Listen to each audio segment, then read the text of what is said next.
नमस्कार, जय हिंद। स्वागत है आप सभी का फिर से एक नए वीडियो में।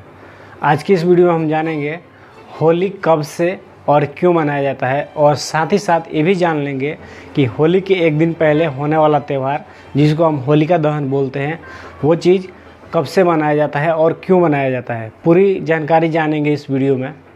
होली एक ऐसा त्यौहार है जिसको सुनते ही कुछ अलग ही रंग चढ़ जाता है, और इसको कुछ जगहों पे लोग धुलेटी भी बोलते हैं।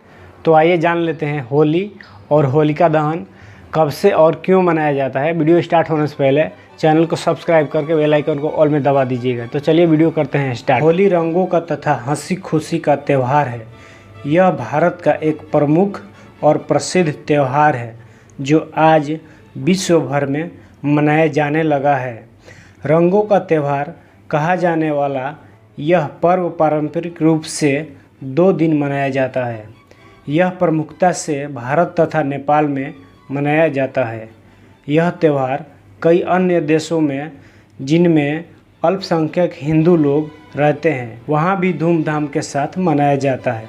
पहले दिन को होलिका जलाई जाती है, जिसे होलिका दहन भी कहा जाता है। दूसरे दिन, जिसे प्रमुखतः धुलेटी व धुरड़ी, धुरखेल या धूलिबंद इसके अन्य नाम है, लोग एक दूसरे पर रंग, अबीर, गुलाल इत्यादि फेंकते हैं। ढोल बजाकर होली के गीत गाए जाते हैं और घर घर जाकर लोगों को रंग लगाया जाता है।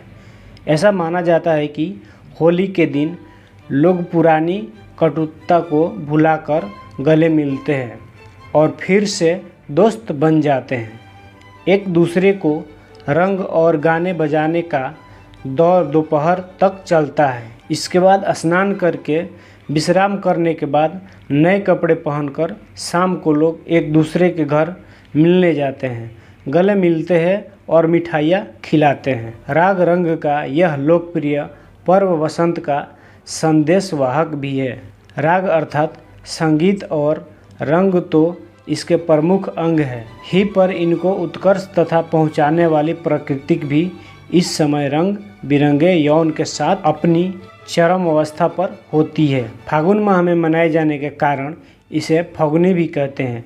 होली का त्यौहार बसंत पंचमी से ही आरंभ हो जाता है। उसी दिन पहली बार गुलाल उड़ाया जाता है। इस दिन से फाग और धमार का गाना प्रारंभ हो जाता है। खेतों में सरसों खिल उठती है। बाग बगीचों में फूलों की आकर्षक घटा छा जाती है। पेड़ पौधे, पशु पक्षी और मनुष्य सब उल्लास से परिपूर्ण हो जाते हैं। खेतों में गेहूं की बालियां इठलाने लगती है।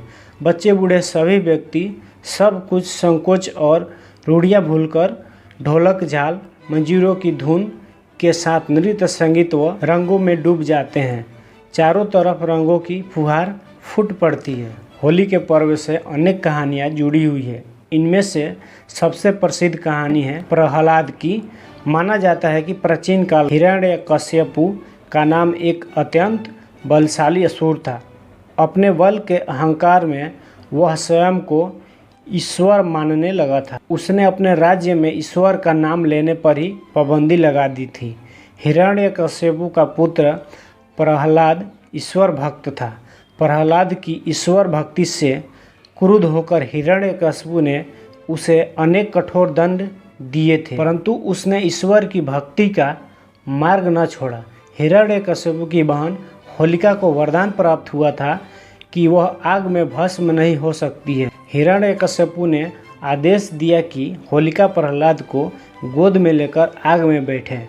आग में बैठने पर होलिका जो जल गई, पर प्रहलाद बच गया। ईश्वर भक्त प्रहलाद की याद में इस दिन से होली मनाई जाती है। प्रतीक रूप से यह भी माना जाता है कि प्रहलाद का अर्थ आनंद होता है।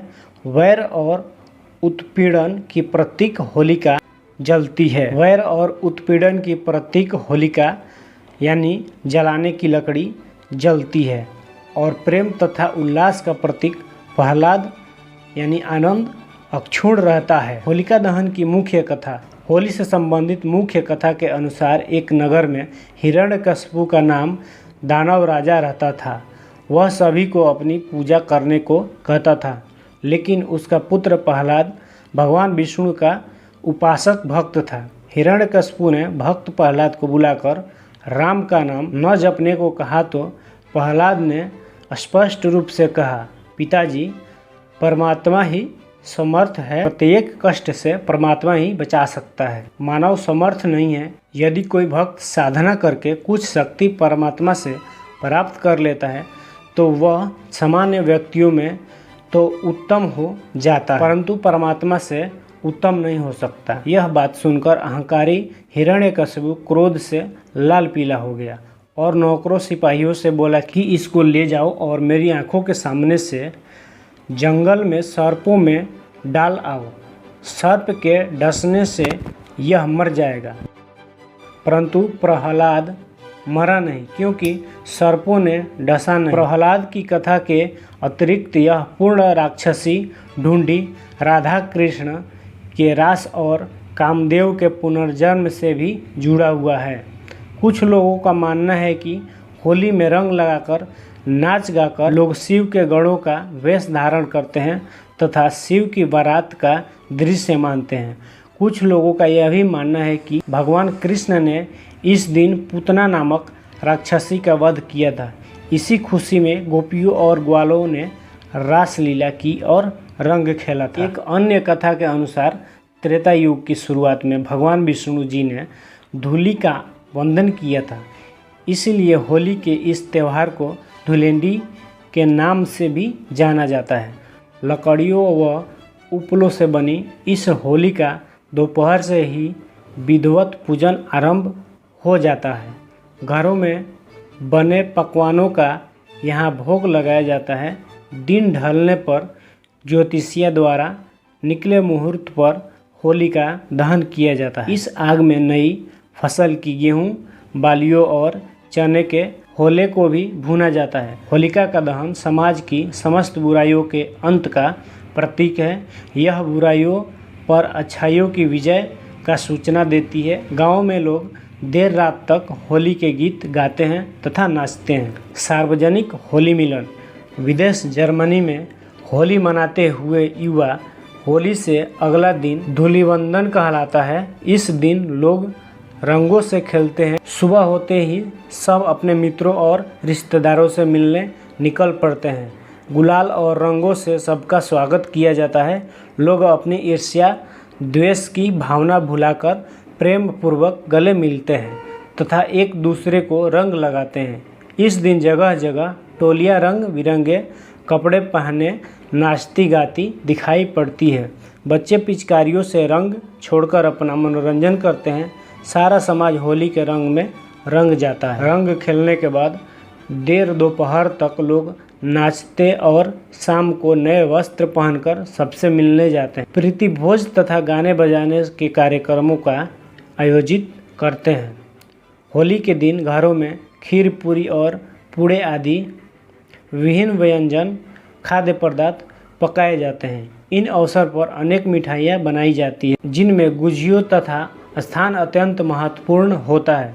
बेसन के सेव और दही बड़े भी सामान्य रूप से उत्तर प्रदेश में रहने वाले हर परिवार में बनाए व खिलाए जाते हैं। कांजी, भांग और ठंडाई इस पर्व के विशेष पेय होते हैं, पर ये कुछ ही लोगों को भाते हैं। इस अवसर पर उत्तरी भारत के प्रायः सभी राज्यों के सरकारी कार्यालयों में अवकाश रहता है, पर दक्षिण भारत में उतना लोकप्रिय न होने के कारण इस दिन सरकारी संस्थाओं में अवकाश नहीं रहता। तो कैसा लगा होली का ये वीडियो? मैं उम्मीद करता हूँ कि ये वीडियो से आप लोगों को बहुत कुछ सीखने को मिला होगा। तो कमेंट करके हमको ज़रूर बताइएगा कि ये वीडियो आप लोगों को कैसा लगा, और एक लाइक कर दीजिएगा। चैनल पर पहली बार आए हैं तो चैनल को सब्सक्राइब करके बेल आइकन को भी ऑल में क्लिक कर लीजिएगा। मिलते हैं कुछ ऐसा ही नए वीडियो के साथ, तब तक के लिए जय हिंद।